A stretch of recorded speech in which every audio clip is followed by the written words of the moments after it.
तर भावांनो, या झणझणीत तांबडा पांढरा आणि रस्सा व कडक व नाद्या बाद अशा थाळीवरती ताव मारायला आज मी आलोय आपल्या सांगली मधल्या हॉटेल आजची पंगत आमच्या संगत फॅमिली गावरान डाब्यावरती। इथं आल्यावर बघतोय तर काय कडक अशी फॅमिली व मित्रपरिवारासाठी बैठक व्यवस्था आहे आणि इकडे कडेलाच भाऊ आपला गरमागरम अशा रोट्या मारत होता।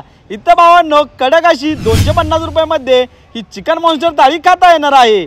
या थाळीमध्ये मित्रांनो तुम्हाला 3 प्रकारचे चिकन, पांढरा रस्सा, बिर्याणी, पुलाव व गरमागरम अशा रोट्या असणार आहेत व या थाळीमध्ये सर्व मेनू तुम्हाला अनलिमिटेड खाता येणार आहेत। आणि तसंच भावांनो ही फक्त 300 रुपयामध्ये ढवारा मटन थाळी सुद्धा खाता येणार आहे। या थाळीमध्ये तुम्हाला मटन प्लेट, अंडा मसाला, राईस, रस्सा, रोटी असणार आहे व या थाळीमध्ये तुम्हाला मटन रस्सा, अळणी रस्सा व पांढरा रस्सा व रोटी अनलिमिटेड खाता येणार आहे। या थाळ्या पर पर्सन नॉट शेअरिंग व नॉट वेस्टेज मध्ये खाता येणार आहेत। तर एक वेळ नक्की या लागतंय। यांचा पत्ता म्हटला तर धामणी बळ मार्केट रोड सांगली मध्ये।